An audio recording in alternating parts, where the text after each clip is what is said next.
Assalamualaikum warahmatullahi wabarakatuh. Video kali ini membahas seputar kata yang sering kita baca dan dengar di seluruh dunia, yaitu istilah Rob.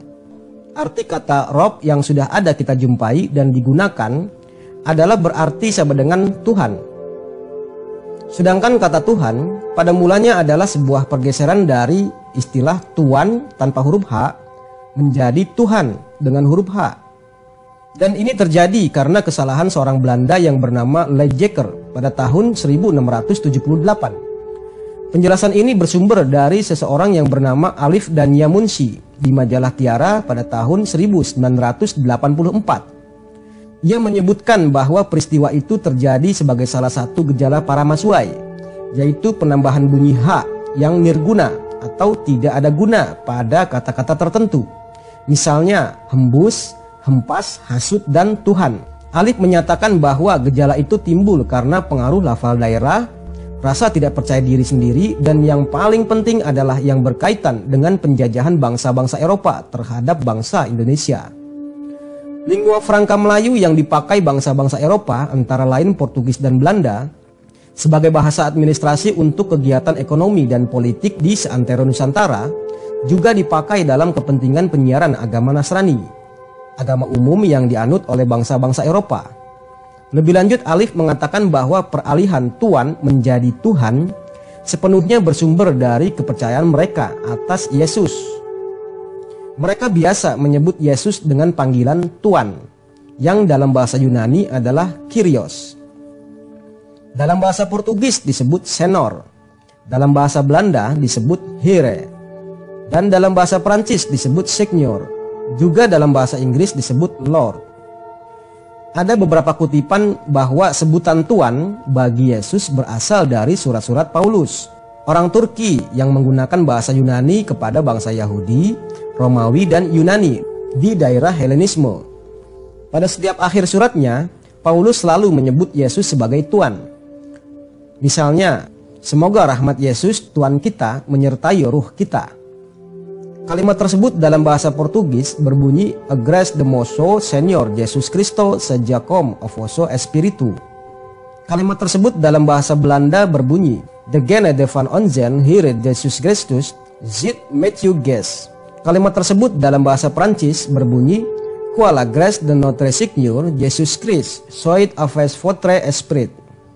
Ketika penghayatan ini diterjemahkan ke dalam bahasa Indonesia, mula-mula oleh bangsa Portugis bernama Braurius pada tahun 1663, sebutan Yesus masih Tuhan. Tetapi ketika orang Belanda ini yang bernama Lejeker pada tahun 1678 menerjemahkan surat-surat Paulus itu, sebutan Tuhan telah berubah menjadi Tuhan. Dengan kata lain, Lejekerlah yang pertama kali menulis kata Tuhan. Dengan demikian, jelaslah bahwa kosakata Tuhan masuk ke dalam bahasa Indonesia sebagai pengaruh teologi atau agama Kristen. Pada mulanya hanya sebagai plesetan atau salah tulis orang Belanda, tetapi selanjutnya dibakukan sebagai kosakata baru yang disejajarkan dengan kata ilah dalam bahasa Arab atau bahasa Al-Quran. Karena itulah dalam Kamus Umum Bahasa Indonesia, WJS Purwadarminta, seorang Katolik, dan kamus lain serta data-data lain sejauh yang kita ketahui, tidak ada yang memberikan keterangan apapun tentang kata Tuhan, kecuali menyamakannya dengan Allah atau lafaz jalalah. Kata Zakir Naik, jangan panggil Allah itu dengan God, jangan panggil Allah itu dengan Lord, jangan panggil Allah itu dengan, kalau bahasa kitanya, Tuhan. Lalu apakah ada alternatif lain arti istilah Rob ini dalam bahasa Indonesia? Terlebih dahulu ketahuilah bahwa kosakata Indonesia mungkin tidak pernah sepadan apabila diletakkan pada kata Rob ini. Namun untuk kebutuhan orang Indonesia yang sedang menanggapi bahasa Al-Quran sebagai bahasa yang asing, setidaknya harus ada alternatif arti dalam bahasa Indonesia yang dapat mengantarkan kepada pengertian atau makna yang sebenarnya dan tidak bertentangan dengan fungsi Allah sebagai Rob itu sendiri. Untuk itu selanjutnya coba kita perhatikan arti kata pada Kamus Al-Munawwir halaman 462. Kata Rob sebenarnya merupakan bentuk masdar atau akar kata atau kata benda abstrak dari kata robba yarubbu robban. Artinya sama dengan sasa atau malaka. Di sini kita pilih dua arti kata rob, walaupun masih ada lagi arti di bawahnya. Sebab untuk menerjemahkan kata rob ini haruslah dipilih arti kata agar sesuai dengan integrasi ayat-ayat lainnya dalam arti ada hubungannya dan tidak bertentangan. Dengan kata lain, tidak asal pilih saja yang berakibat makna menjadi tidak integrasi, bahkan menjadi saling bertentangan. Dari sini selanjutnya kita telusuri arti kata sasa. Ini terdapat masih dalam Kamus Al-Munawwir halaman 677. Arti kata sasa terlihat di sini sama dengan dabbaro. Artinya dalam bahasa Indonesia sama dengan mengatur atau memimpin atau memerintah. Dan masdar sasa adalah siasatan. Lanjut kita telusuri lagi arti kata benda masdar siasatan. Masih di Kamus Al-Munawwir tapi pada halaman 678. Di sini terlihat arti kata benda as-siyasatu dibaca as-siyasah.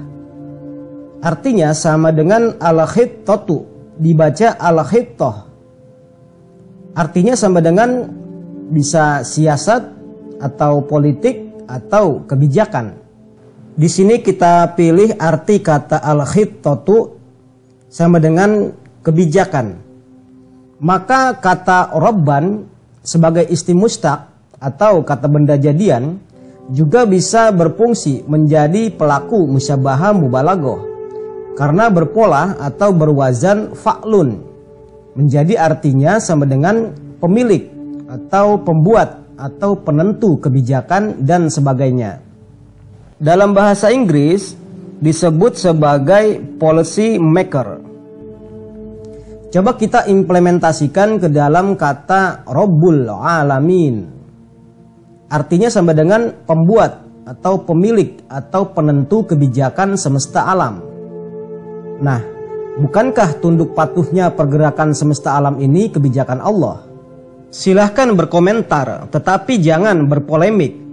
Kita akhiri. Wassalamualaikum warahmatullahi wabarakatuh. Ya, oke, kita nggak usah polemik lah di luar sana. Kita nggak usah polemik. Biarkan di kita tafsir yang sudah diterjemahkan ke bahasa Indonesia, Allah itu masih dipanggil dengan beberapa kalimat Tuhan, ya kan? Biarkan. Di buku-buku agama masih ada pemanggilan Allah itu dengan sebutan Tuhan. Biarkan, nggak usah ribut-ribut lah.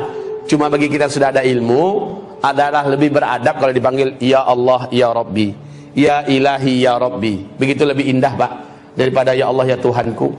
Bagi yang udah tahu ya, yang belum tahu jangan pula dikatakan kafir kamu. Kamu sudah menganggap Allah itu salah satu di antara dewa. Mana ada dia nganggap kayak gitu? Yang dia anggap sebagai Tuhan itu adalah Allahu Ahad. Jadi nggak usah ribut ya Pak ya, nggak usah polemik.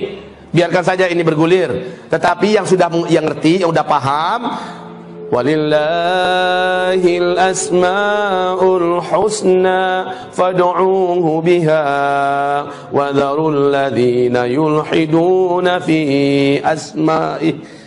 Panggillah Allah dengan asmaul husna, Ya Rahman, Ya Khaliq, Ya Jabbar, Ya Aziz, Ya Qahar, Ya Ghafur. Banyak kan nama-nama Allah, panggil.